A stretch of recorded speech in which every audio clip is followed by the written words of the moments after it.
All right, we are going to replace the fuel injectors. I got 8 fuel injectors here. There's no right and left specific. Here's the part number, and I do have O-rings. However, it looks like they do come with O-rings in the pictures. It didn't look like they came with them, so I did buy O-rings just in case. Now for the installation or replacing them, remove your factory intake. I luckily have the cold air intake, so I have all the accessibility here. Now we're just gonna go ahead and remove our coil packs. So I'm just gonna go unscrew this and pull them out, and then I'll have access to the fuel rail on both sides. I'll primarily just be filming the passenger side because it's the exact same on this side. But we're gonna go ahead and get it replaced. I'm gonna go ahead and just get rid of these bolts for the coil pack.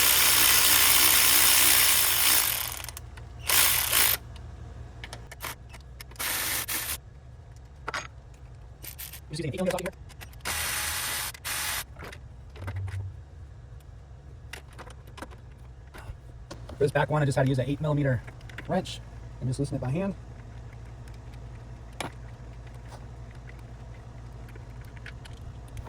Fairly long bolts.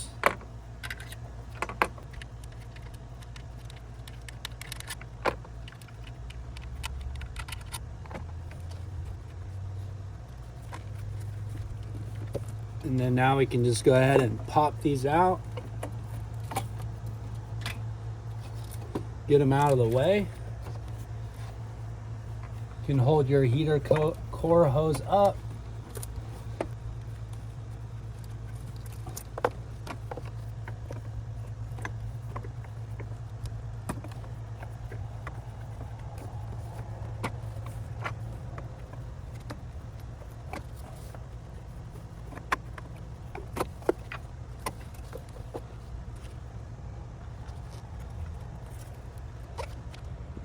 And just get a little bit closer, go ahead and use your spray nozzle and air everything out.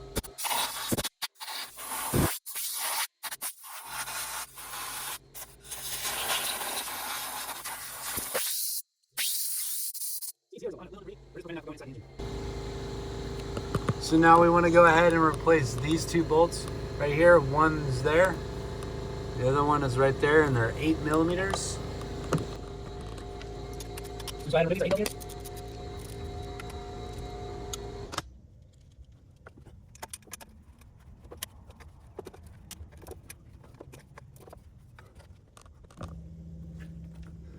Nice little 3/8" extension. We'll set you up good here with a ratchet on the back side. Really long bolt here.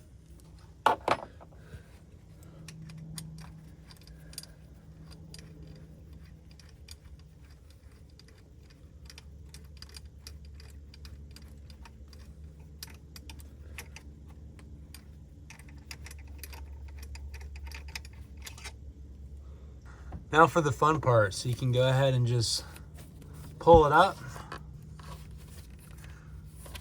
So now we can go ahead and get rid of the connector here. Just push it down and pull. So all you do is push down right there. And we got to do that on every single one here. All the way back. Now that we got it removed, you can go ahead and pull it up.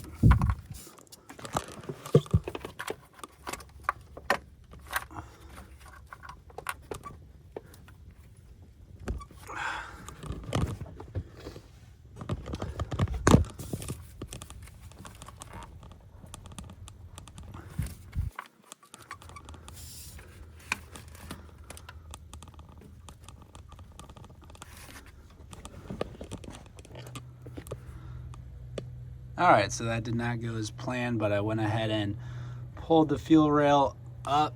2 of them stayed down, and then the other 2 pulled up with it. And then I just went ahead and was able to loosen these 2 up. And you can see, you know, they're pretty dirty on the fuel injector side. You can go ahead and look at this one as well. And just a little gunked up and everything, but not too bad. All right, now I'm gonna go ahead and just touch up, make sure all these are clean. So once I put in the new part, I got a clean spot for that O-ring to sit into. So spray it with a little bit of brakes parts cleaner, and then get your finger in there, and then just clean it up as best as you can right there. All right, with the old fuel injector, you can see that this metal part of the clip is away from the actual connector. So you just want to go ahead and pop this off. Then we're going to go ahead and pop it on to the new one. A couple things to note here. You can see that there's the two little, it just sits in this little tiny crevice right there, not on this large gap below. And then notice the new one has the O-ring and the other one doesn't. So we're gonna have to pull the O-ring out of the fuel rail, or else if you try to put that on, it's not gonna work for you that well.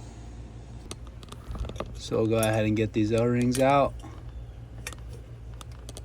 just like so.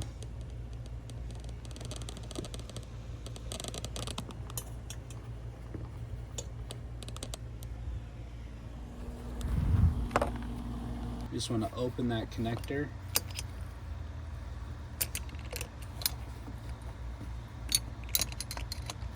On both sides.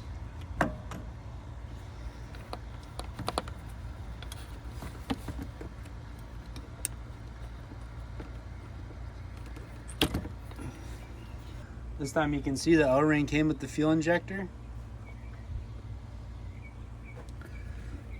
So now we can just go ahead and slide this guy off, like so.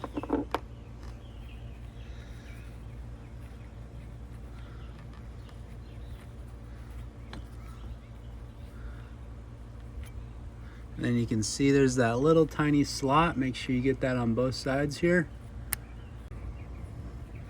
Make sure you get on both sides.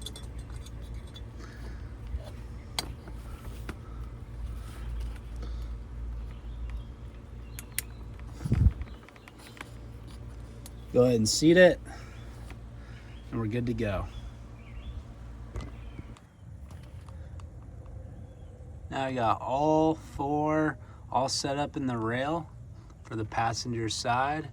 Everything's cleaned. I put just a drop of oil, just one little speck of oil on a paper towel, and then I just rubbed it on the edge of the gasket just so one doesn't come loose, because I'm not going to be able to see it all the way down there in the engine. And let's just go ahead and install this fuel rail.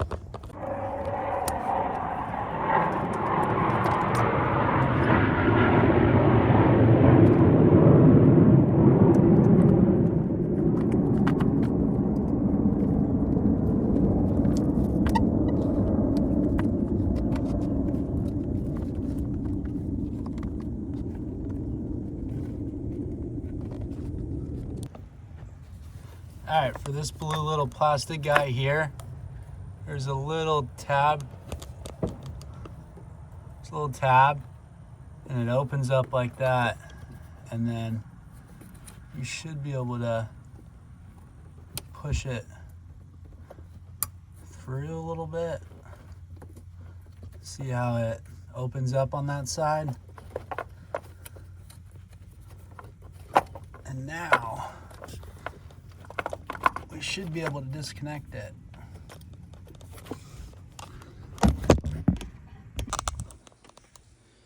All right, so we got our new fuel injector, and then I just got the fuel rail sitting right there, and just go ahead and go underneath it and then push it up.